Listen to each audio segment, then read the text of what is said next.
녹화를 하고 있는 오늘은 2025년 8월 23일 토요일 아침입니다. 저희가 지지난주에 GPT-5의 발표가 있었고, 관련된 뉴스를 정말 정신없이 전달을 해드렸는데요. 저희도 한 주 쉬고, 이번에는 본질적인 시각을 회복하는 시간을 갖고자 합니다.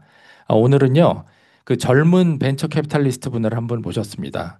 네, 나름 AI 네이티브에 속하실 수 있는 그런 세대인데, 젊은 벤처 캐피탈리스트가 바라보는 이 AI 세상은 어떤 모습인지 그 관점을 한번 청해 듣고자 장원주님 모셨습니다. 네, 어서 오세요. 반갑습니다. 네, 안녕하세요. 전 장원준이라고 합니다. 네, 잠깐 자기소개 드리자면, 네, 지금 이게 해주신 것처럼 저는 원래 스타트업 생태계에 있었었고, 원래 벤처 캐피탈리스트로 회사에 소속돼서 일하다가 지금은 이제 동료들과 함께 AI 시대에 맞는 벤처 펌을 만들어 보고자 지금 나와 있는 상태고요. 저는 이제 산업공학을 전공했고, 제 친구들은 다 컴공이에요. 그래가지고 이 생산성, 소프트웨어 테크, 그리고 이제 어떻게 보면은 되게 또 이 창업신의 가장 주축인 어떤 아웃라이어들이 어떻게 하고 있는지 이런 것들 되게 관심을 많이 갖고 있고, 좀 더 실용적인 관점을 많이 좀 관심이 있어서, 그래서 이 미래에는 어떻게 해야 되는데? 라는 뷰나 필터를 끼고 이 어떤 변화들을 많이 바라보고 있습니다. 네, 제가 근데 그냥 그렇게 일하지만 않고, 뉴스레터를 낭만투자 파트너스라는 거를 이제 동료들과 함께 운영하고 있는데요. 그런 데서 이제 제가 갖고 있는 생각들을 많이 펼치고 있는데, 최근에는 AI 시대에 맞춰서 좀 새롭게 보이는 패턴들이 좀 있고, 그 패턴들에 대한 답을 이제 같이 만들어 가야 되는 관점에서 한번 어떤 모임도 만들어 보고 싶고 이래서 이렇게 또 제 생각들을 최근에 써보았습니다. 이 VC 산업에서 제가 갖고 있는 되게 그 근간의 믿음이나 그 세계관 중 하나는 결국은 이제 몇 법칙, 파레토의 법칙, 그 되게 소수의 20%가 80%의 결과를 낸다. 인 것 같고, AI 신에서는 그게 오픈 AI나 엔트로픽 같은 것들이 그 아웃라이어가 되어주고 있고, 그들한테 투자한 투자사라들이라든지 그들을 중심으로 벌어지고 있는 일들을 좀 살펴보면 어떻게 흘러갈지 좀 볼 수 있는 것 같아요. 근데 미국 탑티어들 회사들이 이제 AI 투자를 하는 것은 그냥 단순히 유망한 스타트업을 원래 베팅하는 걸 넘어서 이 산업에는 아예 다르게 좀 뭔가를 해야 된다라고 좀 실제로 움직임이 많이 이루어지는 것 같아요. 그래서 이게 언제랑 좀 겹쳐 보이냐면 2018년이나 2021년, 22년에 크립토 씬이 되게 겹쳐 보이는데 사실 그때 모두가 코인을 사고 싶어 했고 그 크립토를 만들 수 있거나 그 기술을 이해하고 있고 거기에 인생을 바치고 있는 그 메이커들이 너무 적었어서 사실은 그 자본이 주는 가치 차별성이 되게 떨어졌었어요. 그래서 사실 크립토를 하던 스타트업들은 왜 내가 너 돈을 받아야 되는데? 를 역으로 질문을 굉장히 세게 하고 다니고 모두가 돈을 넣고 싶어 하고 그런 게 있었는데 그때 결국은 크립토 전문 VC들이 나와가지고, 우리는 다른 가치를 제공해줘 하면서 그때 그런 회사들을 되게 많이 투자했고, 많이 알려져 있지는 않지만 엄청난 돈을 벌었습니다, 그들이. 그런데 그때 레거시 VC들은 그 헤게모니를 거의 다 놓쳤다고 볼 수 있을 것 같아요. 세콰이어가 이제 FTX라는 회사를 투자하면서 이제 망신사를 끝이하기도 했고, 대형 회사 중에는 A16G가 이제 되게 잘 했던 걸로는 알려져 있지만, 그 외에 많은 유구한 역사를 가진 회사들이 그 역사를 제대로 활용하지 못한 것들을 최근에 봤었습니다. 그래서 이번에는 되게 다르게 AI에는 모두들 전력을 다하고 있는 것처럼 보여요.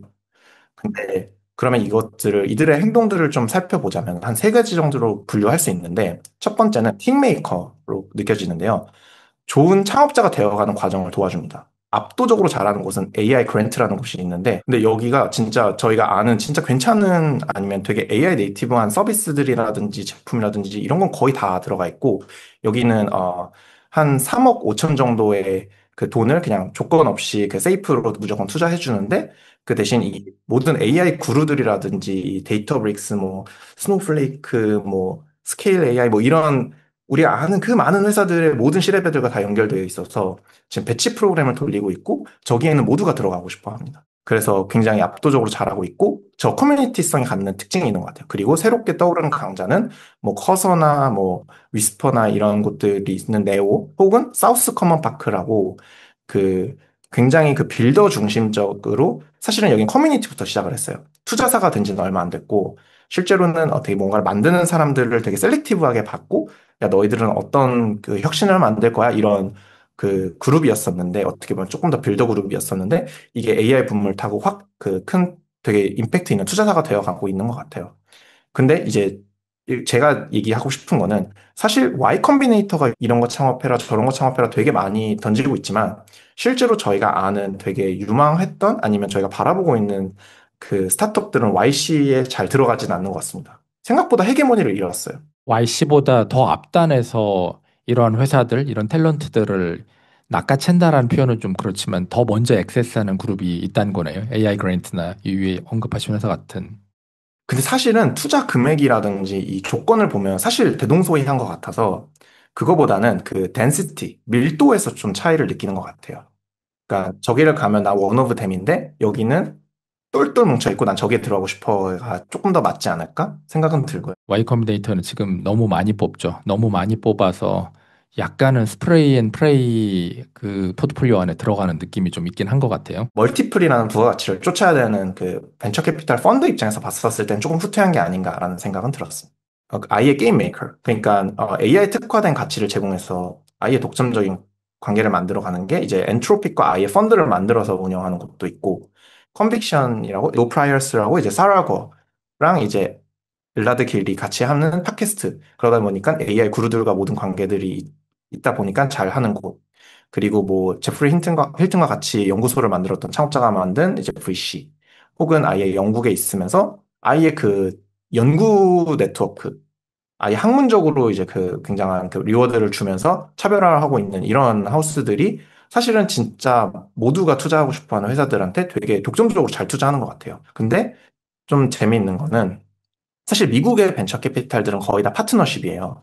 그러니까 너도 나도 동등하고 우리 다 같이 열심히 투자해보자 같은데 이 AI는 그런 기회만 있는 건 아닌 것 같고 홀딩스 컴퍼니처럼 아예 그 기업을 운영을 해가지고 기업으로 투자하는 회사들은 아예 부서를 만들어서 그 유명한 그 어떻게 보면은 스타트업에서 되게 중추적인 역할을 했다는 어떤 임원진들을 데려와서 야, 그럼 우리 같이 아예 AI 사업을 해보자라고 해서 이제 되게 많이 언급됐었던 AI 롤업들을 막 수행하고 있습니다. 근데 이거는 전통적인 파트너십 VC가 아니기 때문에 할 수 있는 거라서 사실은 이런 회사들은 대부분 이거를 많이 베팅하고 있는 것 같아요. 예시 같은 경우에는 실제로 주택 소유자 협회들을 인수해가지고 하나하나씩 원래 자동으로 돌아가지 않던 것들을 되게 자율화를 많이 해서 더 적은 임직원으로 더 넓은 영역을 커버할 수 있게 어떻게 보면 그런 조합을 만들고 그걸 더 크게 인수해가면서 그 영역을 만들고 되게 이게 인수할 만한 회사가 될 수 있게 만드는 게 되게 핵심인 것 같아요. 이 롤업이라는 비즈니스가 원래 PE들이 많이 하던 건데 결국은 그 창업자 개인의 개인기에 의존하지 않고 인수해서 내가 이걸로 영업이익이라든지 나의 비즈니스적 욕구를 충족시켜 줄 수 있는 바이어한테 이걸 팔 수 있게까지 리팩토링 하는 과정인데요. 그거를 AI를 이용해서 아예 근본적으로 경쟁력이 좀 없거나 매력이 없던 산업을 되게 매력이 있게 바꿔주는 과정이라고 보시면 될 것 같습니다. 되게 이해하기 쉬운 케이스로는 이제 콜센터 회사, 그 고객 서비스 CS를 대신해주는 곳들을 막 인수를 하는 거죠. 또 이게 왜 일어나는 일인지를 좀 더 생각을 해보면 그런 회사들은 인수 단가가 되게 낮아요. 영업이익률도 굉장히 낮고 높은 매출에 비해 운영하는데 코스트도 너무 많이 들어서 어느 정도 이상의 그 성장 속도를 보일 수 없는 그 기업들인데 여기는 그걸 되게 다르게 하기 때문에 똑같은 영업이익이 남더라도 좀 더 미래 가치 평가가 높아지기도 하고 또 하나는 근본적으로 운영 효율화가 되기 때문에 어떻게 보면 영업이익의 폭이 늘어나서 그 기업의 가치가 두 배 늘어나는 그러니까 제곱으로 늘어나는 효과를 바라보고 이것들을 하고 있습니다. 근데 사실 저는 이건 조금 흥미로운 거는, 컴퍼니 빌더라든지 벤처 스튜디오 같은 어떻게 보면은 창업자를 좀 톤 다운 시키고 조금 더 그걸 인프라로서 승부하는 그 비즈니스들이 과거에도 되게 많았는데 엄청 임팩트 있는 성공들이 막 많다고 보기는 어려웠던 것 같거든요, 과거에는.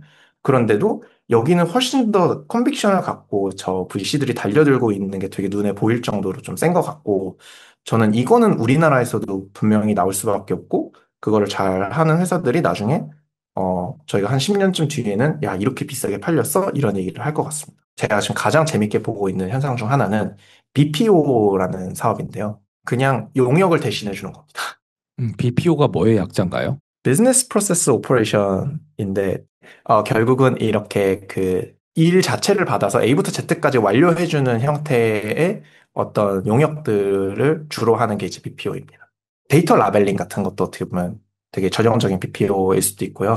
이미지 관련된 OCR 이런 것들도 되게 그렇고 패션 뭐 여성 패션 그런 쇼핑몰에서 상세 페이지 만들어주고 이런 것들도 다 그냥 맡기잖아요. 본인의 어떤 메인한 사업이 아니라 생각하면 그런 것들을 막 모아서 다 BPO라고 볼 수 있는데 그걸 만드는 거에 원가가 굉장히 많이 낮아지는데 AI 리터러시 때문에 사실 그 지식 노동의 가격은 굉장히 싸지는데 고객은 과거 기대치를 갖고 있기 때문에 지불 의사는 계속 높은 상황이에요.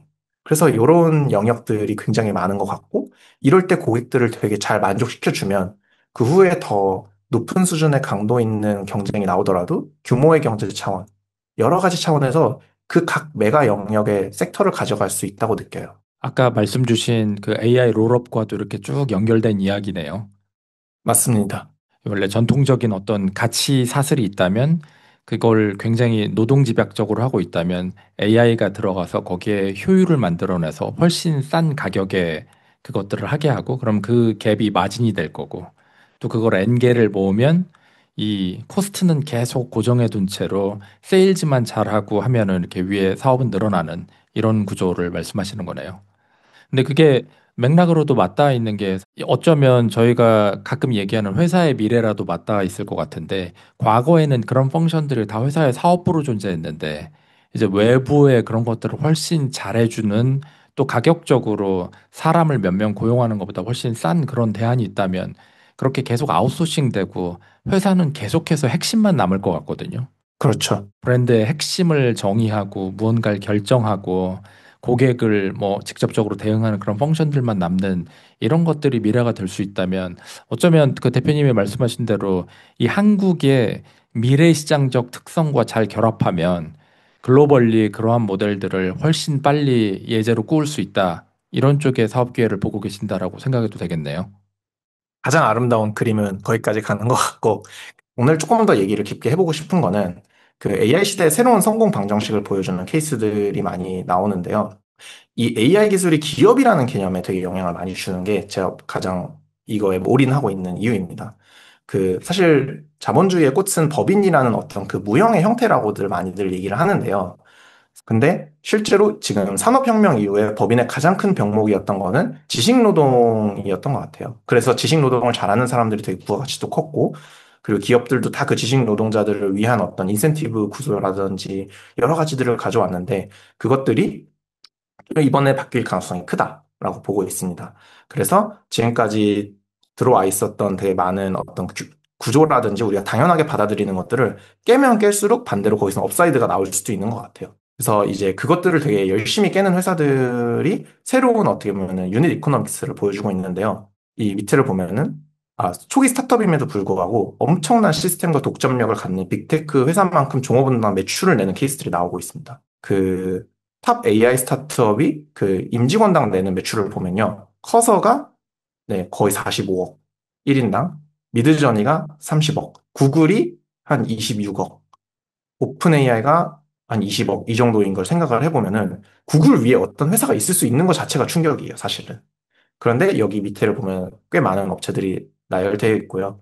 물론 저게 건전한 성장이다는 좀 더 지수 높고 저게 가능한 거야?가 이제 지금 저한테 주는 큰 충격인 것 같아요. 그 임직원 한 명당 그 기업 가치로 환산하자면 미드전이나 커서 같은 곳들이 되게 이제 상위권에 있고 압도적 1위는 일리아 소스케버의 SSI네요. 그렇죠. 아무것도 안 하고 있어서 어떻게 평가해야 될지도 모르겠지만 그만큼 또 기대가 되는 것도 사실인 것 같아요. 미드전이 매출, 임직원당 매출, 그리고 여기를 보면은 유니콘 스타트업인데 임직원이 몇 명인지를 볼 수 있는 건데 AI에서 100명 언더로 유니콘인 회사가 한 7개 됩니다. 물론 이제 자꾸 하나는 빼야 되는 것 같긴 하지만 네. 그 정도로 이제 전에 없었던 변화가 있다. 그러니까 그냥 핵심인 것 같아요. 근데 이것들을 좀 살펴보면 뭐 미드저니라는 케이스가 되게 큰 임팩트를 줬었던 것 같은데 폭발적 확장을 위해서 인프라 구조 기반 세팅과 선순환을 너무 설계를 잘 해놨어요. 이게 디스코드라는 어떻게 보면 게임을 하는데 사용하는 어떻게 보면 그냥 슬랙 같은 어떤 협업 툴 혹은 소통 커뮤니티 툴인데 거기가 이제 그 되게 자동화가 잘 되어 있고 되게 모듈화가 잘 되어 있거든요. 근데 그냥 거기에 아예 비즈니스를 얹어버려서 사업의 기반 자체를 확장 가능하게 구축을 해버렸습니다. 로그인 같은 것도 안 하고요. 커뮤니케이션 인프라, 그러니까 실시간 채팅 같은 것도 안 하고, 이미지 올라가는 거에 대한 부하도 그냥 디스코드 위에 해버리고. 근데 이게 사실은 어떻게 보면은 비즈니스의 근반을 남한테 맡기는 걸로 보일 수도 있는데, 그거보다 우리는 더 적고 효율적으로 이 성장을 누리기 위한 인프라를 선택한 게 이제 사실은 이 창업가로서 되게 대단한 것 같아요. 근데 이게 단순히 그 확장 가능한 게 중요한 것보다도 이 AI 모델, 그러니까 결국은 여기가 갖고 있는 그 핵심 코어 엔진을 강화시키는 것까지 디스코드를 이용해서 가져오고 있습니다. 챗GPT를 사용하다 보면 가끔 왼쪽이 좋으세요, 오른쪽이 좋으세요 이렇게 물어보잖아요. 그리고 이걸 클릭하면은 학습을 해서 더 웨이트를 주고 하는 건데 그런 인프라들이 디스코드를 활용해서 미드저니는 엄청 옛날에 처음부터 만들어 놨어요. 그래서 사람들이 이거를 만들 때 어떻게 활용하는지 어떤 걸 결국 선택하는지 이런 것들을 다 학습하고 그걸 계속 강화시켜 나가는 게 되게 근본적인 경쟁력이었던 것 같고요. 또 하나는 되게 철저한 커뮤니티 기반의 유통이었습니다. 그러니까 사실 그 디스코드를 들어가 보시면 무료로 이용하는 사람들은 무료로 이용 가능하거든요. 그래서 이미지를 만들 때는 결과물을 가릴 수가 없어요. 제가 입력하면 무조건 남들도 볼 수 있고 그걸 따라갈 수도 있고 복사할 수도 있는데 뭐 이러다 보니까 제가 새로 진입한 사람 입장에서 남들이 어떻게 이미지를 만드는지를 그냥 다 볼 수 있는 거예요. 그래서 되게 네트워크 효과가 생겨요. 저거 정말 스마트한 전략이라고 생각했습니다. 2022년 초에 프롬프팅의 감을 잡은 곳이 미드저니 디스코드였거든요. 그래서 엄청 이때 많이 배웠습니다. 우리 모두에게 영향을 다 줬네요, 이거. 데이비드 홀츠가 원래 림모션 창업자였잖아요. 근데 자기가 그 데이비드 홀츠라는 거를 밝히지를 않고 있었어요. 2022년 초까지는. 그러다가 어느 순간에 이제 약간 타운홀 비슷하게 해가지고 그거를 자기가 이런 사람이었는데 어떤 의도를 가지고 투자를 안 받는다는 말 같은 걸 막 했었거든요. 그게 되게 이슈가 됐었죠. 그리고 이제 디스코드 이용자간 Q&A 활성화하니까 회사에서 직접 고객을 응대해줘야 되는 이벤트가 굉장히 줄고요. 실제로 저희가 여기서 배워가고 참고해야 되는 거는 아까 얘기하신 것처럼 투자를 안 받겠다라는 사명하에서 이 회사를 시작했기 때문에 제약 속에서 그 창의성이 나온 것 같아요. 그런 제약을 이겨낼 수 있다는 게 되게 놀라웠던 것 같아요. 짧은 시간 안에 성장하려면은 그리고 엄청난 특정 규모 이상 성장하려면 이건 불가능해가 사실은 이 스타트업 씬에 되게 그냥 일반적인 상식이었는데 그걸 깬 거죠. 대표의 의지도 중요하지만 믿고 따라온 그 임직원들이 다 그걸 염두에 두고 이걸 계속 작업을 했으니까 이게 가능했구나. 이때 디스코드에 스테이빌리티에 이모드 모스테크가 같이 들어있었어요. 그래서 같이 커뮤니티를 상대해주고 GPU 내가 대주고 있다 뭐 그런 얘기들 흥미로운 얘기들이 많이 있었거든요. 그래서 미드저니는 그 제약 위에서 되게 큰 혁신을 봤다고 볼 수 있고, 러버블은 되게 요새 핫한 10개월 만에 매출 1,000억 이상을 내면서 특히 이제 미국 회사가 아니라서 더 조명을 많이 받는데요. 결국은 풀스택 소프트웨어 엔지니어와 디자이너의 역할을 합쳐놓은 어떤 바이브 코딩 툴입니다. 매출을 이제 한 150억 낼 때쯤이었는데, 그때는 18명의 멤버가 있었고, 그중 10명이 엔지니어고, 그로스는 3명, 세일즈 인력은 아예 없었다고 하더라고요. 도대체 어떻게 이 열 몇 명이 매출을 그것도 소프트웨어로 100억 이상을 낼 수 있느냐. 이 업을 잘 모르시는 분들은, 아니, 소프트웨어는 그 한계 비용이 없으니까, 그냥 팔면 파는 대로 팔리는 거 아니야라고 하지만, 실제로는 그거를 유지하고 고객을 만족시키면서 그걸 하는 건 거의 엄청난 리소스가 들어가는데, 그걸 어떻게 해결했는지를 좀 한번 보면 좋을 것 같습니다. 바이브 코딩 툴이라든지 이런 것들은 다 똑같은데요. 결국은 잘 나와야죠. 잘 코딩이 돼야 되는데 처음에 개발 보조를 어느 정도 발자국을 떼면 그 다음에 그 고객 데이터를 가지고 그 다음 기능을 그냥 정말 고객들이 원하는 걸 만들어줄 수 있다 보니까 대화형 입력창을 갖고 고객과 소통을 하기 때문에 그런 것들이 계속 지속적으로 선순환이 되는 게 가장 특징인 것 같고 내부 직구는 최대한 제너럴리스트를 활용했다는 게 되게 특징이더라고요. 사실은 전통적인 마케터의 경우에는 나는 광고를 잘 만들어. 나는 메타 그 광고 서비스를 잘 알아서 나는 마케팅을 잘 태워. 혹은 나는 커뮤니티 매니저를 해. 나는 BD, 파트너십을 잘 맺어. 약간 이런 게 있었다고 한다면, 이거 각각 드는 시간과 노하우가 생각보다 AI 때문에 너무 습득하기 쉬워졌으니 내가 그냥 다 할게. 라는 어떤 마인드셋과 팀의 그 정체성 있는 분들이 뭉쳐서 이걸 했다 하더라고요. 직군을 가리지 않고 한 사람이 할 수 있는 일의 범위가 굉장히 넓어진 거네요. 맞습니다. 그리고 오히려 사실 그러면은 소통도 더 할 필요가 없는 게 생기잖아요. 내가 하니까. 그래서 더 효과가 좋은 것 같아요. 어떻게 보면 AI 회사들이 대부분 갖고 있는 큰 특징 중 하나인데, 일단 AI 산업을 좋아하고 이 기술을 믿다 보니까 자기들도 자기 제품을 많이 쓰는 그런 선순환 구조가 있는데, 마케팅을 할 때 있어서 그 굉장히 그 제품들을 많이 찍어내고 그 고객들의 목소리를 직접 그냥 듣고 바로 다음 마케팅으로 이어지고 이런 식으로 해서 그 커뮤니티가 굉장히 빨리 성장했다고 하더라고요. 그래서 뭐 자체 프로덕트 헌트 같은 것도 운영하고 뭐 약간 그 성격 검사, MBTI 검사 하듯이 링크드인 링크를 넣으면 너 홈페이지 이렇게 만들 수 있어 하고 바로 만들어서 보여주고 뭐 이런 식으로 되게 제품을 이용한 그 마케팅들을 많이 했어요. 그 IT 업에서는 개밥 먹기라고 하는데 본인들이 만든 서비스를 본인들이 사용하면서 진짜 고객들은 어떻게 생각하고 어떤 병목이 있을까 뭐 이런 것들을 느끼고 운영하는 걸 벗어나서 실제로 이거를 이용해서 본인이 갖고 있었던 문제까지 해결하고 퍼포먼스까지 내는 그래서 이 어떻게 보면 구조적인 선순환이 굉장히 잘 도는 게 이 앞에 미드저니와 어떻게 보면 러버블 사례를 보면 좀 볼 수 있을 것 같습니다. 그리고 조금 B2B적인 맥락에서 또 하나의 업체를 얘기하고 싶은 건 이제 이븐업이라는 업체인데요. 여기는 이제 버티컬 AI 업체인데 개인 상해 보고서를 기반으로 한 요금으로 되게 비즈니스를 하고 있습니다. 그러니까는 우리나라로 치면 약간 손해사정사 같아요. 그러니까 제가 교통사고가 나면 나는 이렇게 돈을 받아야 될 것 같아 같은 거를 우리나라에서는 대부분 그 보험사가 해주지만 실제로는 저희가 손해사정사를 고용해서 그 사람이 그걸 할 수도 있잖아요.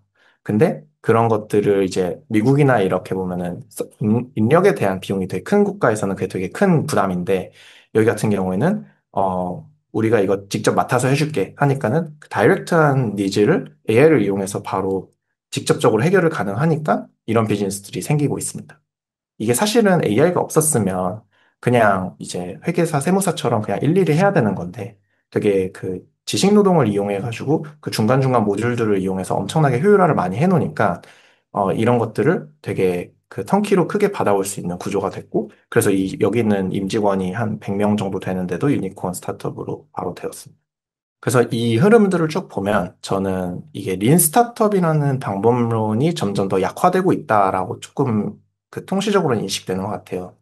근데 결국 이렇게 하다 보면은 그 원래 린 스타트업이 갖고 있던 가벼움보다는 어떻게 보면 이 구조적 설계 혹은 이 다양한 업무들을 잘 사용하는 제너럴리스트 그리고 그것들이 다 됐으면 내 제품이 어떻게 고객한테 다다를지에 대한 그 방법론에 대한 집착 이런 것들이 좀 더 부각이 새로 되고 있는 신일 것 같습니다. 그러니까 지금은 저 스타트업의 대표나 팀들이 과거에 어떤 제품을 만들었는지를 보고 아, 이 제품을 만들어서 성공했구나라고 생각했으면 지금 미래에는 이 팀은 이 방법론을 굉장히 잘 이해하고 잘 전술적으로 수행할 수 있으니까 되게 큰 스타트업을 만들겠는데? 라고 생각하는 걸로 전후 관계가 좀 바뀔 것 같습니다. 기업의 AI 활용도에 따라서 저는 그렇게 되게 세대가 나눠지는 것 같은데요. 미드저니나 방금 이분업이라든지 글로버블 같은 회사들을 보면은 결국 AI를 정말 잘 활용하는 회사들이라서 말도 안 되는 성장을 했다. 소수 인원으로. 그럼 지금 기업 차원에서 AI를 어떻게 쓰고 있냐를 좀 생각해 보면 세 층인 것 같아요. AI를 도구라고 생각하고 적절할 때 활용하는 회사랑 위기라고 인식하고 대처하고 따라가려는 회사랑 그냥 이걸 기회라고 생각해서 구조부터 고민해서 아예 다르게 성장하려는 회사. 약간 이렇게 되는 것 같아요. 답은 뭡니까? 이 셋 중에 뭐가 돼야 됩니까? 아, 무조건 세 번째죠. 어떻게 보면 이 스타트업 씬에서 뭔가를 만들어내고 싶은 열망과 자기의 임팩트를 키우고 싶은 사람이라면 너무 좋은 수단이다. 지금 사고를 후퇴할 만큼 후퇴해서 제일 본질적인 것부터 시작하는 게 제일 좋다라고 저는 생각하고 있습니다. 기존의 벤처 투자 로직은 소수의 팀이 이제 스타트업이 나타나서 저 이렇게 하면은 이렇게 성장 잘할 수 있을 것 같아요 라고 이렇게 세팅을 해주면 "헉, 그러네요 하고 돈을 투자하고 어떻게 보면 벤처 투자자와 창업가들이 함께 팀플레이를 하면서 만들어 온 게 과거의 벤처 투자 로직이었던 것 같아요. 근데 이게 실제로 이 통계를 보면은 70%의 투자금은 초기 스타트업의 경우 인건비로 다 들어가고 있습니다. 이 통계가 AI 네이티브 회사들을 얘기하는 게 아니라 전통적인 지금까지의 벤처 캐피탈을 얘기하는 거죠. 맞습니다. 그래서 네, 지금까지 전통적인 회사들 같은 경우에 시리즈 A 언더면 70% 정도고 시리즈 C 정도 되면은 한 40에서 60% 정도가 인건비에 많이 들어가고 뭐 인재에 대한 베팅이 되게 컸다. 근데 이제는 유닛 이코노믹스가 여기서도 무너진다. 더 이상 자본을 받아서 채용을 해야지만 고객을 만족시키는 선순환이 아니라 제가 AI를 잘 사용하면 고객을 만족시킬 수 있는 확률이 되게 높아지는 시장인 거죠. 자체 부트스트래핑이 가능하거나 아니면은 제가 좀 가난하고 월급 받지 않아도 되는 기간이 짧아졌기 때문에 뭐 예를 들어 의리로라도 더 뭉칠 수도 있는 거죠. 벤처 투자 씬에서 갖고 있었던 그 정형화된 성공 방정식, 성장 방정식이 되게 와해되고 있다고 인식을 해야 되는 것 같고 그게 미국에서는 그 세 가지 행동을 되게 전폭적으로 하는 이유와 되게 맞닿아 있다. 근데 사실 투자자들도 다 회사잖아요. 그럼 이 회사들은 좀 어떻게 AI를 쓰고 있는지도 한번 얘기해보면 좋을 것 같아서 말씀드리겠습니다. 벤처 투자자들이 하게 되는 일들은 워크플로우 레벨로 보면은 소싱, 실사, 협상, 투자 행정 자체, 이후에 사후 관리, 그리고 이제 파는 과정까지 이렇게 VC들이 AI를 활용하게 되는데요. 관계랑 지식 관리가 많아요. 사람과 딱 지식 관리 두 가지 축입니다. CRM이라는 것, 그러니까 관계 관리는 옛날부터 너무 중요했어서 세일즈포스라는 회사가 엄청난 기업 규모를 형성하고 있는 것처럼 꽤 엄청 효율화가 많이 돼 있어요. 그 이미 많이 발전되어 있는 기술 스택에서 뭔가 AI 네이티브한 엄청 큰 변화가 오고 있지는 않습니다. 그런데 지식 관리 쪽에서는 엄청난 일이 많이 일어나고 있는 것 같습니다. VC, 벤처 캐피탈이 좀 커지다 보면 그 많은 산업과 많은 기업들을 조사해야 하다 보니까 인턴들을 많이 쓰게 되는데 그 인턴이 그냥 아예 싸그리 필요 없었어요. 딥 리서치라는 AI 에이전트 때문에 그냥 그 룸이 거의 없어졌고 차라리 어떻게 보면은 인스타그램 잘하는 인턴이 똑똑한 인턴보다 더 가치가 높아요. VC한테 지금은. 테스트가 있는 인턴이 더 의미가 있다는 거. 엣지가 있는 그렇죠. 어디선가에서의 에셋을 구축하고 있는 사람이 그냥 단순 지적 노동을 제공하는 사람보다 훨씬 가치가 높다라는 거죠. 이걸 되게 제 레벨로 내리면은 엄청 현실적인 그 업무 고민들로 다 내려오는 것 같아요. 저는 이 벤처 투자사거나 이렇다면 금융업이 좀 더 그런 특성이 있는 것 같은데 실행 자체보다도 어떻게 보면 판단의 부가가치가 조금 더 많이 쏠린 산업 같은 경우에는 IQ가 200인 사람이 있으면 IQ 180인 사람이 그렇게 가치가 높지 않은 것 같아요. 근데 오히려 EQ가 150인 사람이 있으면 가치가 있어요. 그러니까 다양성이 어떻게 보면 그 의사결정이라든지 여러 가지 활동에서의 그 부가가치를 더 높여주기 때문에 다양성이 되게 큰 게 제가 봤을 때 이상적인 그 투자사고 그런 경우에는 다 같이 AI를 활용하는 게 쉽지 않은 것 같은데 이거를 어떻게 계층화해서 녹여가지고 아까 말씀드린 것처럼 AI를 잘 활용해서 구조적인 선순환과 그 우위를 누리면서 실제로 이것들을 흡수할 수 있는지를 되게 고민을 많이 하고 있습니다. 요 고민이 사실은 지금 저희 회사만 하고 있는 건 아니고 AI를 근본적으로 잘 쓰고 있는 모든 회사에 다 좀 펼쳐져 있는 그 비슷한 고민이라고 좀 생각을 하고 있어요. 벤처 캐피탈리스트가 결국은 좋은 회사를 발굴해서 거기에 얼리 스테이지에 진입해서 그 스테이지를 따라가면서 수확을 거두는 게 목적이잖아요. 네네. 그거 하기 위해서 이제 압도적으로 잘하는 것, AI 그랜트 뭐 이런 이야기들 쭉 해주셨는데 원주님 생각하시기에 이 벤처 캐피탈의 이 업의 어떤 본질? 가장 핵심이 되는 요소가 뭐라고 생각하세요? 가치를 만드는 것이 핵심인 것 같습니다. 조금 더 풀어내서 얘기해보자면 스타트업의 공동 창업자가 되는 거라고 정확하게 생각을 하고 있어요. 지분을 가져갔다는 거는 이 회사를 같이 만들어 갈 거다라는 어떤 똑같은 기여인 거고 그걸 어떻게 만들어낼 거냐로 풀어내는 거라고 생각을 하는데요. 이게 사실은 좀 히스토리컬하게 보면은 어느 순간 그 VC 산업이라는 게 너무 성숙해지다 보니까 너무 공식화가 많이 됐던 것 같아요. 좀 수동적으로 변했던 타이밍이 있는 것 같고, 한 2000년대 중반부터 창업자에 대한 부가가치를 되게 높게 쳐주기 시작하면서 반대로 VC들은 창업자한테 모든 걸 맡기고 자본을 주고 뒤로 빠지는 전략을 많이 펼쳤던 것 같아요. 그러다 보니까는 오히려 너무 자본을 여기서 여기로 옮기는 사람이 좀 되어 있었던 것 같아요. 근데 저는 특히 이런 새로운 시대의 앞에서 그 제가 정의하는 벤처 캐피탈은 그냥 무언가를 같이 만드는 사람이 돼야 된다. 이 벤처 캐피탈이 가치를 창조해야 된다라는 부분에 대해서는 전혀 이견이 없는데 그 가치를 창조하기 위해서는 일단 좋은 사업 기회, 좋은 팀, 그다음에 뭐 시장의 맥락 뭐 이런 것들이 굉장히 다양하게 맞아야 되잖아요. 그럼 좋은 팀과 좋은 회사를 획득하기 위해서 어떠한 것들이 있어야 된다라고 생각하세요?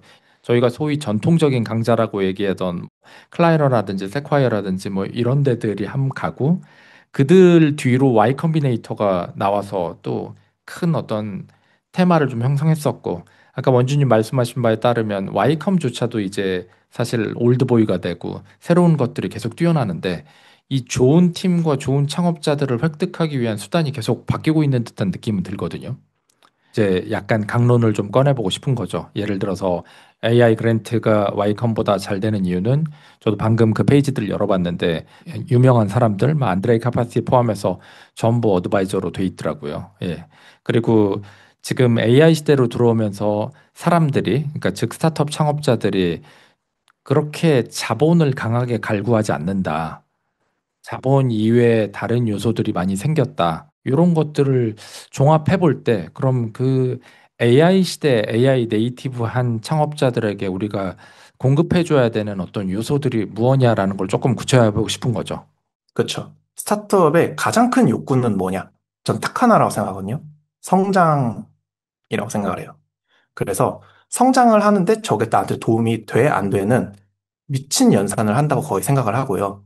아까 말씀드린 것처럼 AI 그랜트, 네오 이런 것도 저기에 들어가면 내가 성장할 수 있는 자극점들이 많을 것 같은데? 라는 그 이면의 사고 위에 쌓여진 행동이라고 생각을 해요. 어떻게 스타트업의 성장을 같이 만드냐에만 집중하면 나머지는 되게 부가적인 문제일 수 있다라고 저는 생각을 하고 있어요. 한 두 가지로 얘기할 수 있을 것 같은데, 일단 아까 말씀드린 밀도부터 좀 해소를 해보자면, 저는 어차피 각 모든 스타트업 대표들이나 팀들은 자기만의 숙제를 푼다고 생각을 해요. 그래서 남이 어떻게 숙제를 푸는지가 사실은 그 시행착오라든지 판단 근거, 맥락, 결과 같은 것들을 굉장히 하이 퀄리파이드 된 사람들한테 들으면 들을수록 훨씬 더 좋은 학습 곡선을 그리게 되는 거죠. 저는 그게 샌프란시스코가 갖고 있는 그 압도적인 지배적 위치라고 생각을 하는데요.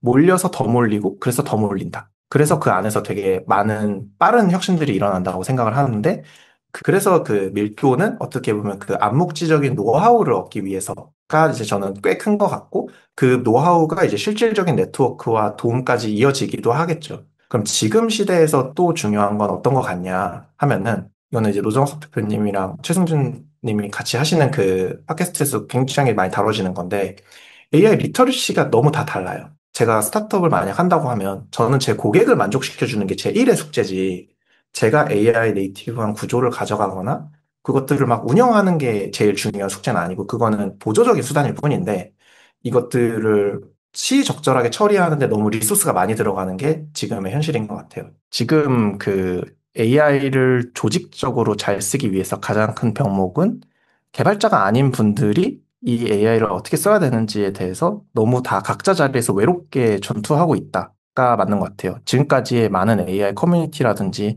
어떤 좀 배울 수 있는 곳들이 너무 이원화돼 있는데요. 하나는 너무 딥테크적이라서 소프트웨어 엔지니어라면 약간 배타성을 띠게 되거나 하나는 너무 그 솔로프리너 그러니까 장사를 하는 거에 되게 집중해 있어서 어떻게 보면 이걸 이용해서 나는 임팩트 있는 좋은 기업에서 같이 이 역량을 활용하고 싶은데 에서의 그 니즈를 가지고 계신 분들이 어떻게 보면 자기의 지식이나 노하우들을 교류해보고 자기 스스로 어떤 상황인지를 검증해보고 하는 그런 팟이 없는 것 같다. AI 때문에 10배 과연 우리가 지금 빠르게 일하고 있냐를 반문하면서 생각을 하다 보니까 소프트웨어 엔지니어들이 어떻게 하면 될지, 어떻게 자기를 효율화시키는지는 되게 많은데, 그 외가 너무 비어 있다. 결국은 우리가 이거를 직무라고 생각하고 비즈니스적인 가치를 만든 거라고 생각하면 팀으로서 이 가치를, 이 수단을 이용해서 가치를 획득해야 되는데, 이런 것들이 조금 저도 되게 고민이고, 저 같은 입장에 놓이신 분들이 많지 않을까. 이런 분들을 모아서 우리가 갖고 있는 지식을 한번 모아보면 되게 뭔가가 나오지 않을까라는 가설로 시작을 해서 이렇게 한 일주일 정도 사람들을 모집해 봤습니다. 혼자서 이 그 고민을 하지 말고 각자 현장에서 부딪히면서 얻어낸 성공과 실패의 사례를 날카롭게 공유하고 서로의 성장을 가속시킬 사람들을 한번 모아봤습니다. 그 되게 다양한 직군과 다양한 포지션의 분들이 지원을 해주셨어요. 당연히 스타트업 대표는 법인을 잘 운영하고 싶지만, 뭐 예를 들면, 나 디자인을 어떻게 해야 되지? 나 영업을 어떻게 해야 되지? 뭐, 마케팅 어떻게 해야 되지? 뭐 이런 분들이 다 각자, 근데 여기까지 온 사람들, 이 루트면은 사실 저는 이 팟캐스트의 청취자분들도 되게 그럴 것 같은데, 엄청 프론티어에 있는 분들인데, 결국은 거기서 딱 외로움을 느끼던지 아니면은 이거를 같이 디벨롭할 동료들이 좀 적은 게 아닐까. 다 나와 비슷한 상황이었네 해서 이분들이랑 같이 뭔가를 해보면 되게 가치가 생길 것 같다고 생각하고 있었습니다. 주로 엔지니어들보다는 엔지니어가 아니신 분들이 타겟인 거죠. 맞습니다. 물론 엔지니어 분들도 같이 얘기하면 좋을 것 같기는 해요. 왜냐면은 저는 결국 이게 AI를 회사로서 잘 이용해야지 나 혼자 잘 이용한다고 생기는 부가가치가 작다고 생각하거든요. 근데 그러려면 회사의 다른 분들이 어떻게 이용하는지를 되게 잘 이해해야 되고 그걸 모아야 되는 거라서 최대한 그렇게 다양성이 있게 한번 구성해 보려고 하고 있고 원래는 너무 많이 하면 힘드니까 한 개, 두 개 팀 정도만 해야지 하는데 더 많이 만들어낼 수도 있겠다고 지금 생각하고 있습니다. 제가 이제 한번 커뮤니티를 운영하면서 되게 좋은 새로운 깨달음을 얻을 때가 있었는데 그 인재 개발을 되게 전문적으로 오랫동안 해오신 분이 해주신 얘기였는데 사실 그 인재 개발이라든지 역량 함양에 대한 것들을 굉장히 수치적으로 볼 수 있는 데가 의료계라고 하더라고요. 왜냐하면은 어떤 새로운 어떤 치료법이 나오면 그게 지표적으로 얼마나 그 환자한테 영향을 줬는지 이런 것들이 다 지표적으로 나와서 그런데 각 영역에서의 그 구루분들이 그 자기의 탈을 깨고 새로운 언론을 하게 되는 경우는 거의 90% 이상 다른 과목 사람들과 어울리기 시작했을 때라고 하더라고요. 그러니까 사실은 같은 분과 안에서 열심히 고민한 것보다는 유사하지만 다른 세계에서의 고민들이 결국은 이 사회를 진보시킨다는 얘기였었는데 그게 지금 그 AI가 지금 갖고 가고 있는 그 큰 컨셉 중 하나와 되게 맞닿아 있는 것 같아서 저는 다양성이 되게 중요한 가치라고 느끼고 있어요. 또 약간 기시감이 드는 게 저희가 신정규 대표님의 우울을 이야기를 이렇게 끄집어냈을 때 그게 중요했던 부분이잖아요. 정주님이 느낀 그 인식의 어떤 지평이라는 어떤 느낀 감정을 조직 전체에게 그걸 공유하고 실제로 경험해 보게 하는 작업이 어떻게 보면 되게 중요한 작업이었었는데 원주님이 이야기를 듣고 보니까 이게 직군 간의 어떤 AI 리터러시의 차이가 있잖아요. 개발자분들이 이걸 빨리 캐치하시는데 다른 직군은 그만큼이 안 된 상태에서 어떻게 보면 이게 요새 컨텍스트 엔지니어링이라는 말을 하듯이 인식 엔지니어링이라고 해야 될까요? 이거를 어떤 공감대를 만드는 커그니티브 엔지니어링을 하시고 그게 어떻게 보면은 원주님의 VC의 어떤 입장에서 어떤 페인 포인트를 돌파하려는 어떤 프랙티스로 연결하시는 모먼트가 아닌가라는 생각이 좀 들었습니다. 이걸 하시는 목적성은 제가 감히 여쭤봐도 될까요? 어떤 시장의 현재 감도를 얻기 위해서인가요? 아니면 이제 이런 커뮤니티를 빌딩하는 게 타이밍상으로 맞다. 혹은 이게 어떤 한국적인 강점과 맞닿아 있어서 실리콘밸리와 달리 이런 것들이 뭐 가능할 수도 있겠다라는 몇 가지의 가정들이 대표님 머릿속에 있었을 것 같은데 사실은 위기감에서 시작했습니다. 제가 지금 한국에 있지만 제가 샌프란에서 이렇게 한 달을 보내면 이러지 않을 것 같은데 그러면은 이만큼 뒤처지는 거잖아요. 근데 저는 그거는 각 자리에서 열심히 하시는 분들은 다 똑같을 것 같아요. 근데 중요한 거는 그 어떤 충분한 자극의 밀도가 되지 않은 게 아닐까. 근데 인위적으로 밀도를 높일 수 있으면 그거는 무조건 해야지라고 생각을 해서 이렇게 구성을 해서 결국은 뒤처진 걸 따라잡자. 혹은 우리도 최고의 수준을 유지하자가 제일 큰 거고요.